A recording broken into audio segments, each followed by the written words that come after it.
लाभ हानि का यह चैप्टर है, इसको हम डेली एक एक पार्ट बनाएंगे और आपके सारे डाउट क्लियर कर देंगे।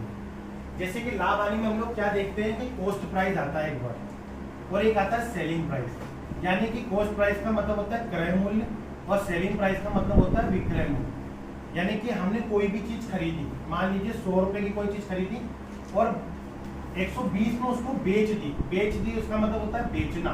सेलिंग प्राइस का मतलब होता है बेचना और कॉस्ट प्राइस का मतलब होता है खरीदना।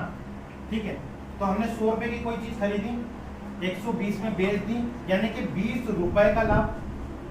20 रुपए का लाभ, अगर रुपए की बात करेगा तो 20 रुपए का लाभ। परसेंटेज की बात करेगा तो हमको कितने रुपए का लाभ हो रहा है? 20 रुपए का लाभ हो रहा है। और हमेशा लाभ किस पर निकलेगा? क्रय मूल्य पर, यानी कि कॉस्ट प्राइस पर निकलेगा। यानी कि 100 पर 20 रुपए का लाभ 100 पर, तो परसेंट में अगर पूछे तो 100 बराबर क्या 100 से 100 कट जाएगा और 20% आंसर हो जाएगा। और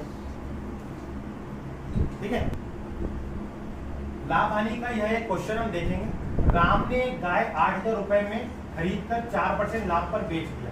गाय का विक्रय मूल्य क्या होगा? यानी गाय का सेलिंग प्राइस पूछ रहा है, कितने में बेचा है यह पूछ रहा है। राम ने गाय खरीदी मतलब सीपी यानी कि क्रय मूल्य यानी कि खरीदना। कितने में खरीदी राम ने? 8000 रुपए में खरीदी। और अगर जब भी लाभ की बात आए तो लाभ का मतलब होता है 100 में जुड़ा हुआ आना। कितने का भी लाभ हो, 1 रुपए का हो, 1% का हो, 2% का हो, 20% का हो, इसमें जुड़ा हुआ आएगा। अगर हानि की बात करेगा तो हानि हमेशा 100 में से माइनस होगी, ये इसके रूल है। कितने का लाभ हो रहा है? 4% का, तो 104 बटे में आएगा 100। 2 जीरो से 2 जीरो कट जाएंगे और 80 का 104 में इंटू हो जाएगा, यानी गुणा हो जाएगा। ठीक है, तो 8 चौक 32, 0 का 0 ये, यानी कि उस यानी कि उस व्यक्ति ने, राम ने एक गाय को 8320 रुपए में बेचा, यानी कि सेलिंग प्राइस आ गई, विक्रय मूल्य आ गया। विक्रय मूल्य से रिलेटेड ये दूसरा सवाल है, जिसमें हम विक्रय मूल्य यानी कि हमने कोई चीज खरीदी है, उसको हम कितने रुपए में बेचने जा रहे हैं, उससे रिलेटेड ये दूसरा सवाल है। सीता ने 1800 रुपए में एक रेडियो खरीदा है, यानी कि रेडियो का क्रय मूल्य क्या है, यानी कि कॉस्ट प्राइस क्या है, खरीद कर कितने में लाई है? 1800 रुपए में वो खरीद कर लाई। 8% लाभ पर बेच देती है, 8% लाभ पर बेच देती है, यानी कि 108 का बेच देती है। ये 100 में जुड़ के आएगा ना भैया, हमेशा 100 में जुड़ा हुआ रहता है। लाभ की बात होगी 100 में जुड़ेगा, 108 होएगा। हानि की अगर बात होती तो 100 में से घटा देते तो 92 आ जाता। ठीक है, और बटे 100 सेलिंग प्राइस निकालने की 2 जीरो से 2 जीरो कट गए। 108 में 18 का इंटू कर लीजिए। 108 में हम अगर 18 का इंटू करते हैं तो 8 8 64 और 8 1 8, फिर 108 ऐसा का ऐसा। ठीक है, और 8 से 14 और 9 और 1944, यानी कि 1944 रुपए, और उसने बेचा, यानी कि सेलिंग प्राइस।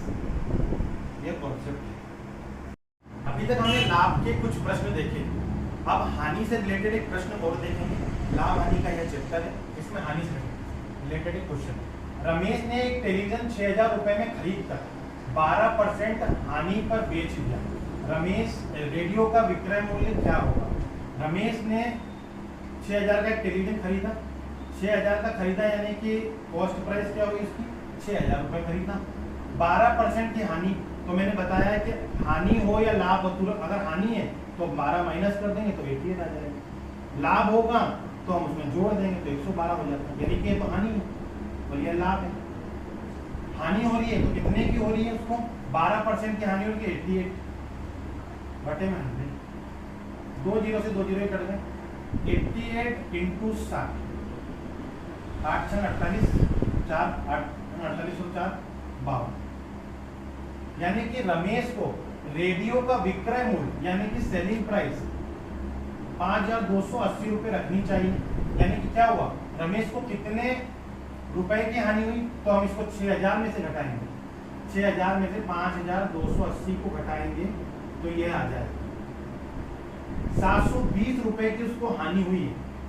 और उसको रखना कितने, बेचने के लिए क्या रखना होगा? विक्रय मूल्य, तो 5280 रुपए रखना होगा।